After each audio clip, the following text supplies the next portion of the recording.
ಕರ್ತನಾದ ಯೇಸುಕ್ರಿಸ್ತನಲ್ಲಿ ಪ್ರಿಯರಾದ ದೇವಜನರೇ, ನಮ್ಮ ಕರ್ತನಾದ ಯೇಸುಕ್ರಿಸ್ತನ ಅತ್ಯಧಿಕವಾದ ಕೃಪೆಯ ಸಮಾಧಾನವು ತಮಗೂ ತಮ್ಮ ಕುಟುಂಬದ ಪ್ರಿಯರೆಲ್ಲರಿಗೂ ಹೆಚ್ಚಾಗಿ ಉಂಟಾಗಲಿ.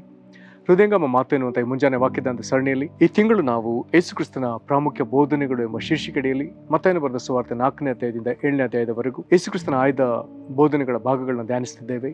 ಈ ದಿನ ನಾವು ಧ್ಯಾನಿಸುವಂಥ ದೇವರ ವಾಕ್ಯದ ಭಾಗ ಮತ್ತಾಯನ ಬರೆದ ಸುವಾರ್ತೆ 5ನೇ ಅಧ್ಯಾಯದ 23-24 ವಚನಗಳು. ಮತ್ತಾಯ 5:23-24 ವಚನಗಳು. ವಾಕ್ಯ ಹೀಗೆ ಹೇಳ್ತದೆ: ಆದ ಕಾರಣ ನೀನು ನಿನ್ನ ಕಾಣಿಕೆಯನ್ನು ಯಜ್ಞವೇದಿಯ ಹತ್ತಿರಕ್ಕೆ ತಂದಾಗ ನಿನ್ನ ಸಹೋದರನ ಮನಸ್ಸಿನಲ್ಲಿ ನಿನ್ನ ಮೇಲೆ ಏನೋ ವಿರೋಧವದೆ ಎಂಬುದು ನಿನ್ನ ನೆನಪಿಗೆ ಬಂದರೆ ನಿನ್ನ ಕಾಣಿಕೆಯನ್ನು ಆ ಯಜ್ಞವೇದಿಯ ಮುಂದೆ ಬಿಟ್ಟು ಹೋಗಿ ಮೊದಲು ನಿನ್ನ ಸಹೋದರನ ಸಂಗಡ ಒಂದಾಗ ಆಮೇಲೆ ಬಂದು ನಿನ್ನ ಕಾಣಿಕೆಯನ್ನು ಕೊಡು.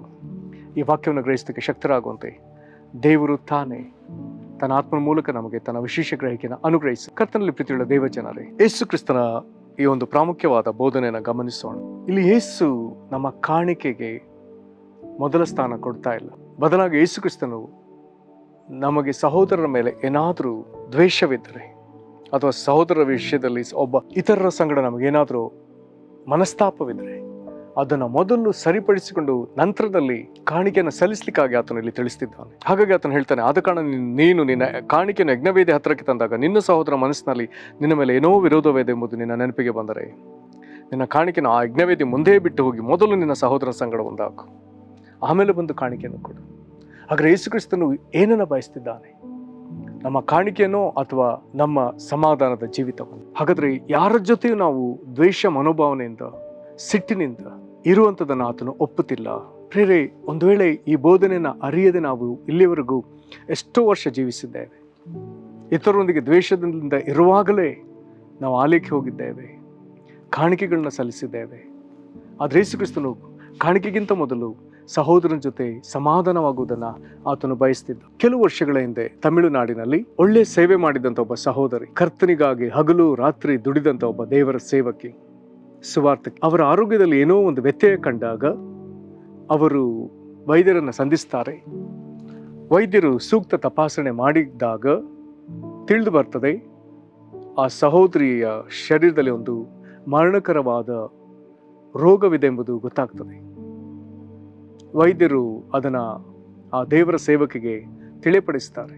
ವೈದ್ಯರಿಂದ ಕೇಳಿಸಿಕೊಂಡ ಆ ಒಂದು ಮಾಹಿತಿಗೆ, ಅದರ ರೋಗದ ಕುರಿತಾದ ಸಂಗತಿಯನ್ನು ಅರಿತ ಸಹೋದರಿ ಮನದಲ್ಲಿ ಬಹಳ ವೇದನೆಗೊಂಡು ದಿಕ್ಕು ತೋಚದ ಸ್ಥಿತಿಯಲ್ಲಿ ಮನೆಗೆ ಹಿಂದಿರುಗ್ತಾರೆ. ವಿಪರೀತ ಜಿಗುಪ್ಸೆಯಿಂದ ಮನೆಗೆ ಹಿಂದಿರುಗ್ತಾರೆ. ಮನೆಗೆ ಬಂದರೆ ಒಬ್ಬರೇ ಕದವನ್ನು ಹಾಕಿಕೊಂಡು ಅಳ್ತಾರೆ, ದೇವರನ್ನ ಕೇಳ್ತಾರೆ.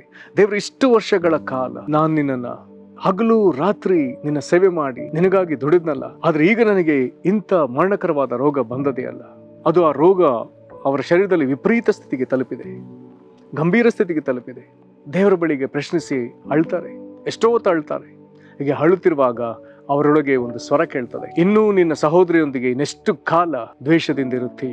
ಅವರು ತಮಗುಂಟಾದ ವ್ಯಾಧಿಗೋಸ್ಕರ ಬಹಳ ಕಣ್ಣೀರಿನಿಂದ ವ್ಯಥೆಪಡ್ತಾ ದೇವರ ಬಳಿ ಪ್ರಾರ್ಥಿಸ್ತಿರುವಾಗ ಈ ಸ್ವರ ಕೇಳಿದ ಕೂಡಲೇ ಒಮ್ಮೆಲೆ ಅವರಿಗೆ ಗಾಬರಿ ಆಗ್ತದೆ. ಅವ್ರಿಗೆ ಅರ್ಥವಾಗ್ತದೆ, ಎಷ್ಟೋ ವರ್ಷದಿಂದ ಅವರ ಸಹೋದರಿ ಜೊತೆ ಅವರು ಮಾತನಾಡೇ ಇಲ್ಲ. ಅವರ ಜೊತೆ ಉಂಟಾದ ವೈಮನಸ್ಸಿನ ನಿಮಿತ್ತ ಅವರನ್ನ ಎಷ್ಟೋ ವರ್ಷ ಲಕ್ಷಿಸಲೇ ಇಲ್ಲ. ಅವ್ರನ್ನ ಸಂಪೂರ್ಣವಾಗಿ ಮರೆತು ಬಿಟ್ಟಿದ್ರು. ದೇವರು ಈಗ ಅವರಿಗೆ ಎಚ್ಚರಿಸಿ ಕೂಡಲೇ ಎದ್ರು, ಮನೆ ಬೀಗ ಹಾಕಿದ್ರು. ದೂರದ ಊರಿನಲ್ಲಿದ್ದ ತನ್ನ ಸಹೋದರಿಯನ್ನು ಸಂಧಿಸೋದಕ್ಕಾಗಿ ತಕ್ಕ ವಾಹನವನ್ನ ಏರಿದ್ರು, ಪ್ರಯಾಣ ಮಾಡಿದ್ರು. ತಂಗಿಯ ಮನೆಗೆ ಹೋದ್ರು, ಸಹೋದರಿಯ ಮನೆಗೆ ಹೋದ್ರು. ಕದ ತಟ್ಟಿದ್ರು, ಅವರ ಸಹೋದರಿಯ ಕದ ತೆಗೆದ ಕೂಡಲೇ ಒಮ್ಮೆಲೆ ತನ್ನ ಸಹೋದರಿಯನ್ನು ಆಲಂಗಿಸಿಕೊಂಡು ಅತ್ರು, ಅವ್ರನ್ನ ಕ್ಷಮಿಸಿದ್ರು, ಕ್ಷಮೆ ಬೇಡಿದ್ರು. ಅವರ ವಿಷಯದಲ್ಲಿ ಅವರು ಇಟ್ಟುಕೊಂಡಿದ್ದ ದ್ವೇಷಕ್ಕಾಗಿ, ಸಿಟ್ಟಿಗಾಗಿ ಅವರ ಬಳಿ ಕ್ಷಮೆಯಾಚಿಸಿದ್ರು, ದೇವರಲ್ಲಿ ಕ್ಷಮೆಯಾಚಿಸಿದ್ರು.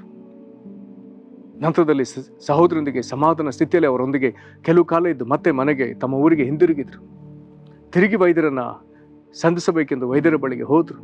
ವೈದ್ಯರು ತಿರುಗಿ ತಪಾಸಣೆ ಮಾಡಿದ್ರು. ಆಶ್ಚರ್ಯವೆಂಬಂತೆ ಒಂದು ಅದ್ಭುತ ನಡೆದಿತ್ತು. ಸಹೋದರಿಯೊಂದಿಗೆ ಒಂದಾಗಿ ಪರಿಪೂರ್ಣವಾಗಿ ಕ್ಷಮಿಸಿ ದೇವರಲ್ಲಿ ಕ್ಷಮಾಪಣೆಯನ್ನು ಹೊಂದಿಕೊಂಡು ಇವರು ಹಿಂದಿರುಗಿ ಬರುವಷ್ಟರಲ್ಲಿ ಅವರ ಶರೀರದಲ್ಲಿ ಏರ್ಪಟ್ಟಿದ್ದ ಒಂದು ಮಾರಣಾಂತಿಕ ರೋಗ ಅವರನ್ನು ಸಂಪೂರ್ಣವಾಗಿ ಬಿಟ್ಟು ಅವರು ಗುಣಮುಖರಾಗಿದ್ರು. ಇದು ನಡೆದ ಘಟನೆ.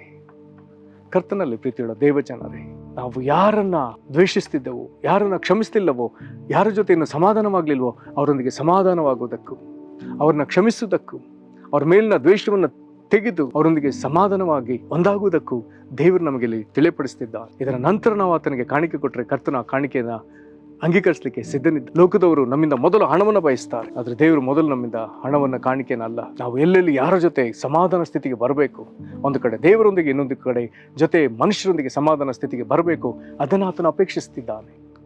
ಬೇರೆ ಇದಕ್ಕಾಗಿ ನಾವು ಪ್ರಯಾಸ ಪಡಲೇಬೇಕು, ತೀರ್ಮಾನ ಮಾಡಲೇಬೇಕು. ಒಂದೆರಡು ದಿವಸಗಳಲ್ಲಿ ಆಗದೆ ಹೋದರೆ ಇದನ್ನು ದೇವರ ಮುಂದೆ ಸತತವಾಗಿ ಹೋರಾಡಿ ಇದರಲ್ಲಿ ಜಯ ಸಾಧಿಸಲೇಬೇಕು. ಇದರಲ್ಲಿ ನಾವು ನಮ್ಮ ಶರೀರ ಭಾವವನ್ನು, ನಮ್ಮ ಶರೀರದಲ್ಲಿ ಉಂಟಾಗುವಂಥ ಸಿಟ್ಟು ದ್ವೇಷವನ್ನು ನಾವು ಜಯಿಸಲೇಬೇಕು. ಸೈತಾನ ನಮ್ಮಲ್ಲಿ ತರುವಂಥ ದ್ವೇಷ ಭಾವನೆಗಳನ್ನ ನಾವು ಜಯಿಸಲೇಬೇಕು. ಪ್ರತಿ ದ್ವೇಷ ಭಾವವನ್ನು, ತಿರಸ್ಕಾರ ಭಾವವನ್ನು ಕ್ರಿಸ್ತನ ಶಿಲುಬೆಗೆ ಜಡಿದು ಕ್ರಿಸ್ತನ ಮನಸ್ಸನ್ನು ಧರಿಸಿಕೊಳ್ಳಲೇಬೇಕು. ಪ್ರೇರಿದ ನಮ್ಮ ಜೀವಿತಕ್ಕೆ ಆಶೀರ್ವಾದ. ಪ್ರಾರ್ಥನೆ ಮಾಡೋಣ. ಮಹಾಕೃಪೆಯ ಪರಲೋಕ ತಂದೆ, ನಿನ್ನ ಮಹಾಗಣವುಳ್ಳ ನಾಮಕ್ಕೆ ಸ್ತೋತ್ರ.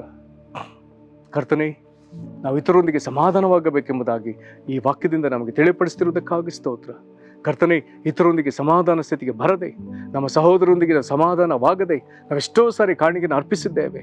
ನಮ್ಮನ್ನು ಕ್ಷಮಿಸಿರಿ ದೇವರೇ. ನಮ್ಮ ಕಾಣಿಕೆಗಿಂತಲೂ ಕರ್ತನೆ, ನಾವು ಇತರರೊಂದಿಗೆ ಸಮಾಧಾನ ಸ್ಥಿತಿಗೆ ಬರುವಂಥದ್ದು, ಇತರರನ್ನ ಕ್ಷಮಿಸುವಂಥದ್ದು, ನಾವು ದೂರವಿಟ್ಟ ಮನುಷ್ಯರನ್ನ ಸೇರಿಸಿಕೊಳ್ಳುವಂಥದ್ದು ನಿನಗಿಷ್ಟ ಸ್ವಾಮಿ. ಕರ್ತನೆ, ಭಾಗದಲ್ಲಿ ನಮ್ಮನ್ನು ದಯಮಾಡಿ ನಡೆಸಿರಿ. ಈ ವಾಕ್ಯಕ್ಕೆ ನಡ್ಕೊಳ್ಳುವುದಕ್ಕೆ ನಮಗೆ ಸಹಾಯ ಮಾಡಿರಿ ಸ್ವಾಮಿ. ದೇವರೇ, ಯಾರ ವಿಷಯದಲ್ಲೆಲ್ಲ ದ್ವೇಷವಿದೆಯೋ ಅದೆಲ್ಲ ದ್ವೇಷಗಳನ್ನ ಕರ್ತನೆ ನಾವು ತೆಗೆದು ಕ್ರಿಸ್ತನಿನ ಶಿಲುಬೆಗೆ ಹಾಕ್ತೇವೆ. ಕ್ರಿಸ್ತನ ಮನಸ್ಸನ್ನು ನಮಗೆ ಅನುಗ್ರಹಿಸು. ನಾವು ತಳ್ಳಿಬಿಟ್ಟ, ತೊರೆದು ಬಿಟ್ಟ, ಅಲಕ್ಷಿಸಿದ ಮನುಷ್ಯರನ್ನ ನಾವು ಕ್ರಿಸ್ತನಲ್ಲಿ ಸೇರಿಸಿಕೊಳ್ತೇವೆ ಸ್ವಾಮಿ. ನಿನ್ನ ದಯೆ ನಮ್ಮ ಮೇಲಿರಲಿ. ನಿನಗೆ ಸ್ತೋತ್ರ ಸಲ್ಲಿಸ್ತೇವೆ. ಈ ವಾಕ್ಯಗಳಿಂದ ನಮ್ಮನ್ನು ಎಚ್ಚರಿಸಿ ತಿದ್ದುತ್ತಿರುವುದಕ್ಕಾಗಿ ನಿನಗೆ ಸ್ತೋತ್ರ. ಯೇಸು ಕ್ರಿಸ್ತನ ಹೆಸರಲ್ಲಿ ಬೇಡಿದ್ದೇವೆ ನಮ್ಮ ತಂದೆಯೇ, ಆಮೇನ್. ಕರ್ತನ ನಿಮ್ಮನ್ನು ಆಶೀರ್ವದಿಸಲಿ. ವಂದನೆಗಳು.